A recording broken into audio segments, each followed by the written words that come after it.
Okay, let's dive right into this explainer. Today we're looking at the wildly unexpected origins of one of the absolute foundational philosophical systems in Western thought. We're going to explore the core principles, or as it's known in Indonesian, the Dasar Pemikiran Filsafat Thomism, Thomas Aquinas, which is the basic philosophical thought of Thomas Aquinas. So just imagine this for a second. What if a wealthy, prominent nobleman was kidnapped and literally locked up by his own family, all because he wanted to become a begging intellectual? Sounds like a movie plot, right? But that is exactly how the story of Thomas Aquinas begins. He was born around 1225 to this powerful Italian family who had his entire life mapped out. They wanted him to be this wealthy, influential abbot, but at 19, he completely defied them. He chose to join the Dominicans, a radical new group dedicated to extreme poverty and intense study. His family absolutely lost it. His older brothers literally abducted him on the road, dragged him to a family castle, and locked him up for nearly 2 years to force him to drop his vows. They even went so far as to send a prostitute into his room to break his vow of chastity. And what does Thomas do? He reportedly chases her out with a burning log straight from the fireplace and then burns the sign of the cross into the wall. Just incredible resolve. So here's how we're going to break this down today. First, we'll look at his intellectual rebellion. Then, uniting faith and reason. Third, the famous 5 ways to God. Fourth, ethics and natural law. And finally, the enduring legacy of Thomism. Starting off with part 1, Pemberontakan Intelektual Thomas Aquinas, or the fight for an intellectual life. So, seeing that his resolve was completely unbreakable, his family finally gave up and quietly let him escape through a window in 1245. He makes his way to Cologne to study under the brilliant Saint Albert the Great. Now, Thomas was a pretty big guy, and he was super quiet and humble, so his fellow students actually gave him the nickname the Dumb Ox. But his mentor, Albert, instantly recognized his absolute genius. He famously fired back at those students, saying, "We call him the Dumb Ox, but the bellowing of his learning will resound throughout the entire world."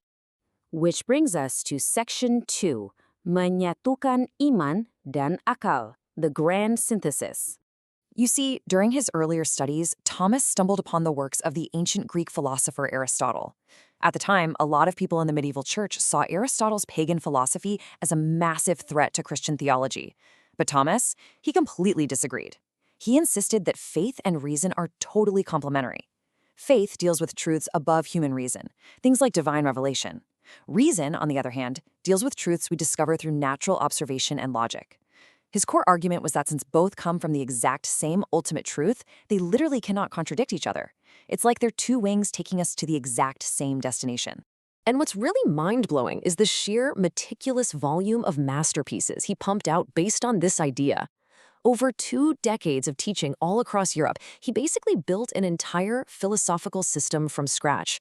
He writes the Summa Contragental to explain doctrine using pure philosophical logic. Then he drops his absolute magnum opus, the Summa Theologiae, which is this massive, comprehensive guide to theology and ethics.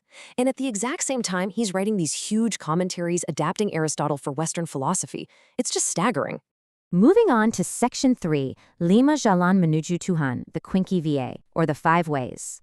So the really crucial point here is how he applied human reason to the biggest question of all, the existence of God. He didn't just tell people, hey, you just need blind faith. No, he built 5 logical proofs purely on natural observation.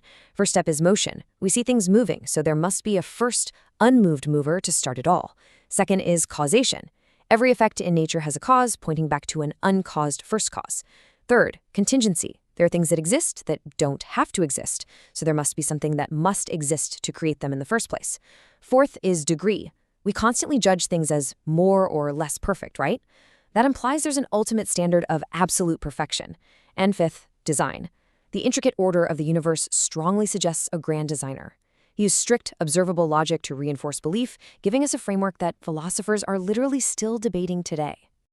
Next up, Section 4, Etika den Hukum Kodrat, formulating human morality. Now, Thomism isn't just about the cosmos or deep theology.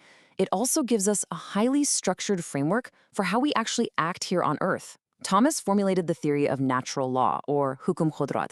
He basically argued that humans have this innate, built-in capacity to figure out moral truth through reason. The foundational rule is simply that good is to be done and pursued, and evil is to be avoided. This is the absolute bedrock of his ethics. You don't necessarily need a divine revelation to know basic right from wrong because human reason is natively equipped to figure it out just by observing human nature. And you really can't overstate the ripple effect of this idea. It proves exactly why this medieval friar's philosophy still deeply matters right now. Back in the 13th century, he formulates natural law and refines the just war theory, laying out the exact criteria for when military conflict is morally okay. Fast forward to the 17th century, and this exact same framework heavily influences massive political thinkers like John Locke. By the modern era, Aquinas' concepts are actually serving as the structural bedrock for modern international law. It's just an astonishing intellectual legacy. Let's head into our final section, Warisin Abadi Tomisme, the final vision. So the narrative of his incredible life takes this really fascinating, mysterious turn on December 6th, 1273. He's celebrating Mass in Naples, and he experiences this profound mystical vision. We don't actually know the details. They were never disclosed. But he was so deeply affected by it that this relentless, non-stop writer abruptly stopped dictating, forever. When his secretary desperately begged him to finish the Summa Theologia, Thomas gave him these really poignant final words. "I can write no more. All that I have written seems like straw to me compared to what has been revealed to me." He passed away just a few months later in 1274, at only 49 years old, leaving his absolute greatest work unfinished. But, of course, his ideas were far from finished. He was canonized as a saint in 1323. Pope John XXII even noted that, hey, he might not have performed many physical miracles, but every single article he wrote was a miracle in itself. And then, in 1879, despite Thomas calling his own life's work straw, Pope Leo XIII issued an encyclical that officially made Thomism the foundational philosophical system of the Catholic Church.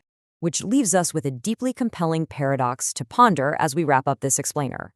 Think about it. If one of history's most brilliant minds, a guy who relentlessly built an entire philosophical system on the immense power of human reason, ultimately found all that logic to be just straw compared to ultimate truth, well, what are the true limits of our own understanding? It's a really provocative thought about the boundaries of human logic and the profound mysteries we've yet to uncover.